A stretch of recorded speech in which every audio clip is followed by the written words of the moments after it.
ಇದೇ ಗೋಕರ್ಣದ ಸ್ವಚ್ಛ ಸಂಕೀರ್ಣ ಘನತ್ಯಾಜ್ಯ ಸಂಪನ್ಮೂಲ ನಿರ್ವಹಣಾ ಘಟಕ ಅಂತ ಹಾಕ್ಕೊಂಡಿದ್ದಾರೆ ಗ್ರಾಮ ಪಂಚಾಯತಿ ಗೋಕರ್ಣ. ಈ ಪರ್ಟಿಕ್ಯುಲರ್ ಯೂನಿಟ್ನಲ್ಲಿ ಡ್ರೈ ವೇಸ್ಟ್ ಆ್ಯಂಡ್ ವೆಟ್ ವೇಸ್ಟ್ನು ಎರಡನ್ನೂ ಆ್ಯಕ್ಚುಲಿ ಸೆಗ್ರಿಗೇಷನ್ ಮಾಡಿ ಪ್ರೊಸೆಸಿಂಗ್ ಮಾಡ್ತಿದ್ದಾರೆ. ಇದನ್ನು one enterprises Vaishnavi soil mill ಇವರಿಗೆ ಕಾಂಟ್ರಾಕ್ಟ್ ಕೊಟ್ಟಿದ್ದಾರೆ. ಆ್ಯಂಡ್ ಅಗೇನ್ ಇದರ ಈಗಿನ ಪರಿಸ್ಥಿತಿ ಈ ರೀತಿ ಇದೆ. ಇದನ್ನು ಬೆಟರ್ಮೆಂಟ್ ಆಗಿ ಹೇಗೆ ಮ್ಯಾನೇಜ್ ಮಾಡ್ಬೋದು ಅನ್ನೋದ್ರ ಬಗ್ಗೆ ನಮ್ಮ ಬಳಿ ಟೆಕ್ನಿಕಲ್ ಸಜೆಷನ್ನ ಕೇಳಿದ್ದಾರೆ. ಮನೆಯಿಂದ ಕಲೆಕ್ಟ್ ಮಾಡುವಂಥ ವೇಸ್ಟ್ಗಳಲ್ವಾ, ಎಲ್ಲ ಡ್ರೈ ವೇಸ್ಟ್ಗಳು ಕಂಪ್ಲೀಟ್ ಆಗಿ. ಓಕೆ ಓಕೆ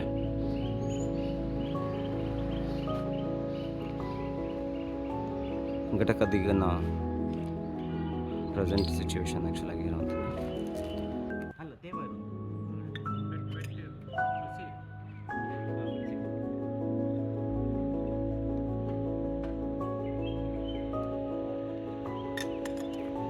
ಇಲ್ಲಿನ ವೆಟ್ ವೇಸ್ಟಿಂದ ತಯಾರಾದ ಕಾಂಪೋಸ್ಟ್ ಸ್ಯಾಂಪಲ್ನ ಟೆಸ್ಟಿಂಗ್ಗೋಸ್ಕರ ಕಲೆಕ್ಟ್ ಮಾಡ್ಕೊಂಡಿದ್ದೀವಿ.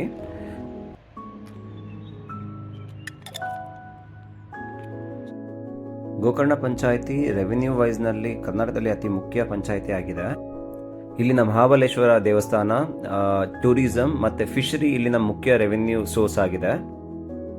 ಪಂಚಾಯಿತಿಯ ಎಲ್ಲ ಸದಸ್ಯರುಗಳು, ಅಧ್ಯಕ್ಷರು ಹಾಗೂ ಸಿಬ್ಬಂದಿಗಳ ಸಹಯೋಗದೊಂದಿಗೆ ಗ್ರೀನ್ ಗೋಕರ್ಣ ಪ್ರಾಜೆಕ್ಟ್ನ ಇನಿಷಿಯೇಟ್ ಮಾಡಬೇಕಾಗಿದೆ.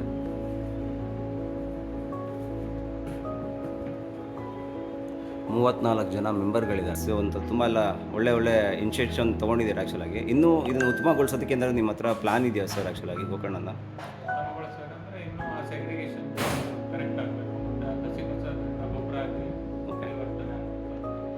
ಹಸಿರು ಗೋಕರ್ಣ ಆಗಬೇಕು.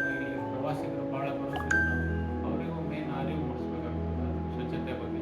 ಅರಿವು ಇದ್ದರೆ ಏನು ಗೋಕರ್ಣ ಸುಂದರವಾದ ಸ್ವಚ್ಛ ಗೋಕರ್ಣ, ಹಸಿರು ಗೋಕರ್ಣ ಅಂತ ಮಾಡಲಿಕ್ಕೆ ಅನುಕೂಲ ಆಗುತ್ತೆ. ಇಲ್ಲಿನ ವೆಟ್ ವೇಸ್ಟ್ನಲ್ಲಿ ಅತಿ ಮುಖ್ಯವಾಗಿ ಫಿಶ್ ವೇಸ್ಟ್ ಇರೋದ್ರಿಂದ ಅದನ್ನು ಒಂದು ಒಳ್ಳೆಯ ಆರ್ಗ್ಯಾನಿಕ್ ಫರ್ಟಿಲೈಸರ್ ಆಗಿ ಕನ್ವರ್ಟ್ ಮಾಡಿ ಇಲ್ಲಿನ ರೈತರ ಸಾವಯವ ಕೃಷಿಗೆ ಒಳ್ಳೆಯ ಉತ್ತೇಜನವನ್ನು ಕೊಡಬಹುದು.